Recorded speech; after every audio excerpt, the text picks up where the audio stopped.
अस्सलामुअलैकुम and hi everyone.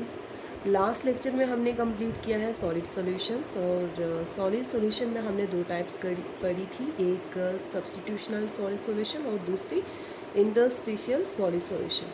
वहाँ पे मुझे एक मिस्टेक हुई थी जो स्लिप ऑफ टंग थी, that was just a slip of tongue. मैंने बोला था कि जो स्टील है, स्टील जो है वो मैंने सब्स्टिट्यूशनल बता दिया था, लेकिन स्टील क्या था, इंटरस्टिशियल सॉलिड सॉल्यूशन। तो आज हम करने वाले हैं नेक्स्ट टॉपिक जो है colligative properties. Colligative properties detail में नहीं करेंगे आज, इसका बस थोड़ा इंट्रोडक्टरी पार्ट ही देखेंगे। तो चलिए स्टार्ट करते हैं। लैटिन कॉलिगेट का मतलब होता है टू ब्रिंग इनटू कनेक्शन, किसी चीज़ को कनेक्शन में लाना, ठीक है, यही होता है कॉलिगेटिव का मतलब। अब देखो हमारे पास कोई सोल्यूशन है तो सोल्यूशन की बहुत सारी प्रॉपर्टीज़ होंगी। सोल्यूशन की अब वो वाली प्रॉपर्टीज़ जो डिपेंड करती हैं सल्यूट के नंबर पे, मतलब जो सल्यूट के पार्टिकल्स है ना, ये जो सल्यूट के पार्टिकल्स को हम सल्यूट के मॉलिक्यूल्स भी बोल सकते हैं या उसके आयंस भी बोल सकते हैं।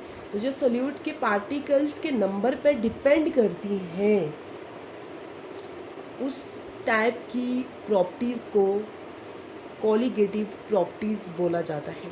तो कॉलिगेटिव प्रॉपर्टीज़ सिर्फ सॉल्यूशन के अंदर एक डेफिनेट अमाउंट ऑफ सॉल्वेंट भी होगा और एक डेफिनेट अमाउंट ऑफ सल्यूट भी होगा सॉल्यूशन के अंदर।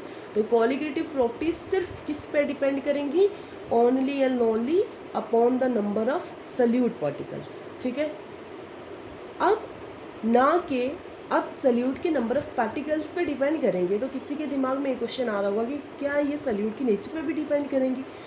तो सल्यूट की नेचर पे, जो केमिकल नेचर है, उस पर डिपेंड नहीं करेंगी। ऐसी सारी प्रॉपर्टीज़ को बोला जाता है कॉलिगेटिव प्रॉपर्टीज़, जिनको मैंने शॉर्ट में बता दिया है सीपी। अब सीपी नहीं लिखेंगे, आप कॉलिगेटिव प्रॉपर्टीज़ ही लिखेंगे, ठीक है।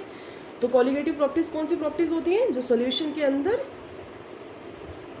सल्यूट के पार्टिकल्स पे डिपेंड करती है और ना कि सल्यूट की केमिकल नेचर पे। ऐसी प्रॉपर्टीज़ को बोला जाता है कॉलिगेटिव प्रॉपर्टीज़, ठीक है। आई होप आपको क्लियर हो गया होगा। अब कॉलिगेटिव प्रॉपर्टीज़ डायरेक्टली प्रोपोर्शनल हो गई to the number of solute particles present in solution, मतलब जितने ज़्यादा सल्यूट के पार्टिकल्स का नंबर होगा उतनी ज़्यादा कॉलिगेटिव प्रॉपर्टीज़ होंगी, या जितनी ज़्यादा कॉलिगेटिव प्रॉपर्टीज़ होंगी उतना ज़्यादा नंबर ऑफ सल्यूट पार्टिकल्स होगा प्रेजेंट इन सोल्यूशन, ठीक है।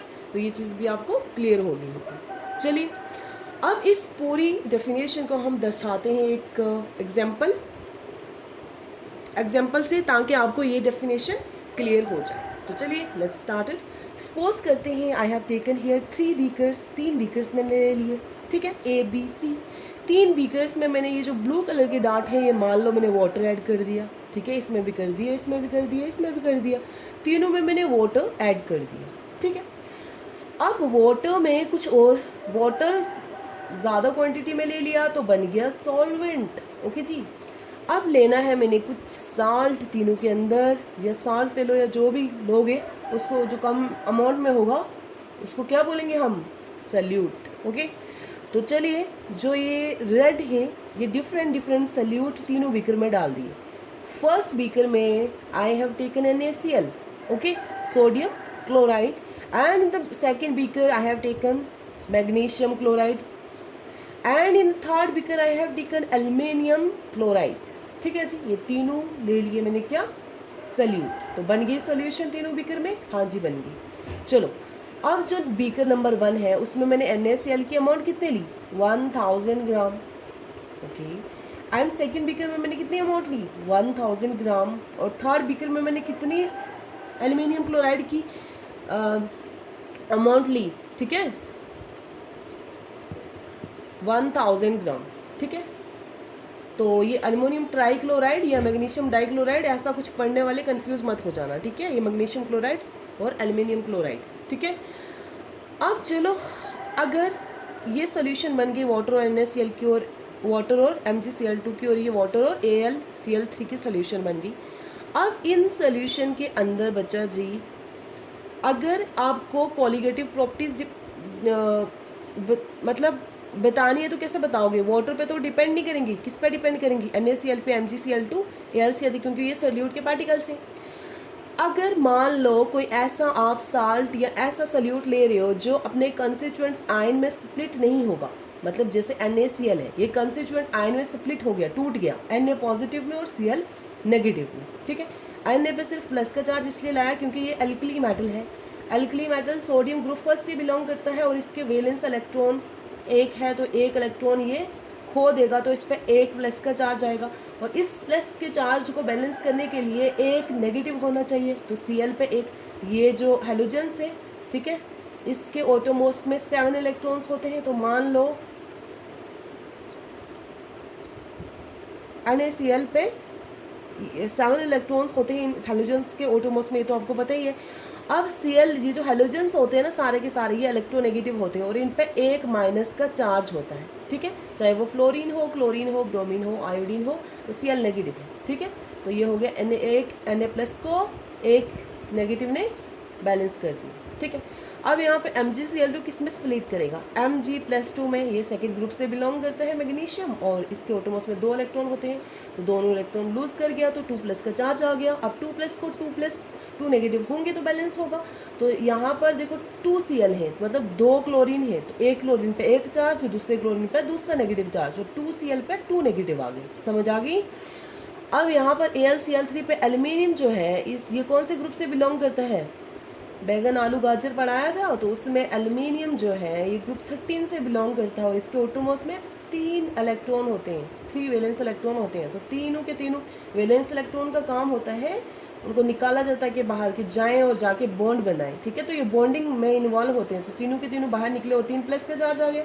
3 प्लस को बैलेंस करने के लिए भाई साहब 3 नेगेटिव होना चाहिए, ठीक है, तो 3 नेगेटिव। अब यहाँ पर 3 क्लोरीन है, तो एक क्लोरीन पे एक नेगेटिव, 2 पे 2 और 3 पे 3, तो इसीलिए 3Cl3 नेगेटिव आया, ठीक है, बात समझ आई। अब ऐसे बहुत सारे सल्यूट होते हैं जो अपने कंस्टिट्यूएंट आयन में स्प्लिट करते हैं, तो इनका तो चलो हम कैलकुलेट कर लेंगे आयन्स के थ्रू, लेकिन ऐसे बहुत सारे सल्यूट होते हैं जो अपने कंस्टिट्यूएंट आयन में स्प्लिट नहीं करेंगे, तब हम कैसे कैलकुलेट करेंगे कि इसका इतना ग्राम है, ये इतना निकला, तब हम उनका नंबर ऑफ मोल्स लेंगे। मान लो कोई ऐसा है जिस पर लिखा हो 2mgCl, जैसे कोई स्प्लिट नहीं कर रहा तो यहाँ पर 2 लिखा हुआ या 468, तो वो 468 नंबर को लेंगे हम, ठीक है जी।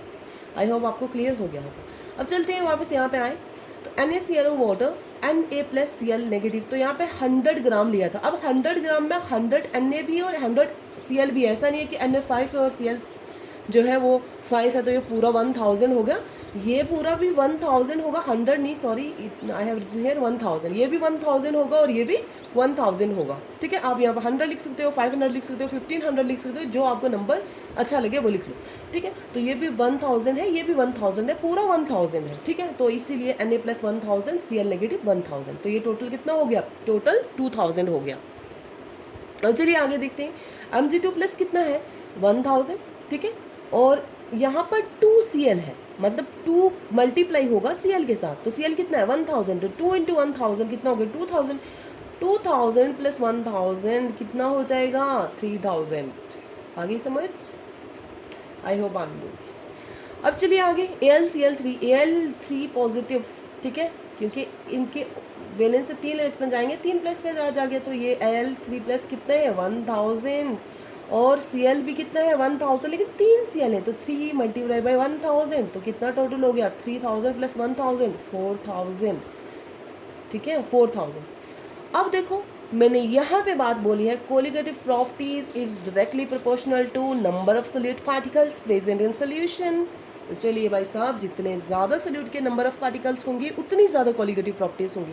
तो अगर पूछा जाए, अब मैं आपको पूछूं कि आप बताएं ABC में सबसे ज़्यादा कोलिगेटिव प्रॉपर्टीज किसकी होंगी, या मैं पूछूं सबसे ज़्यादा नंबर ऑफ सोल्यूट पार्टिकल्स कौन सी सोल्यूशन में प्रेजेंट है, A, B और C, तो your answer will be C > B > A। Why, क्योंकि यहाँ पर 4000 है, यहाँ पर 3000 है, यहाँ पर 2000 है, ठीक है।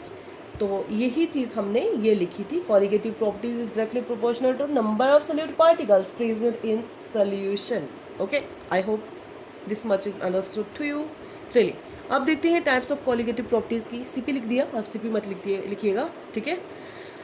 अब 4 तरह की कोलिगेटिव प्रॉपर्टीज़ हैं, कौन कौन सी हैं। Number 1, relative lowering of vapor pressure. Number 2, the elevation of boiling point. Number 3, the depression of freezing point, number 4 osmotic pressure. आज के लिए इतना ही। कल हम स्टार्ट करेंगे 1 बाय 1 इन सारी कोलिगेटिव प्रॉपर्टीज़ को। 4 हैं तो चारों को आराम से पढ़ेंगे, चारों की कैलकुलेशन करेंगे और आराम से एक एक लेक्चर को लेके चलेंगे। तो आज के लिए this much is sufficient. Thank you.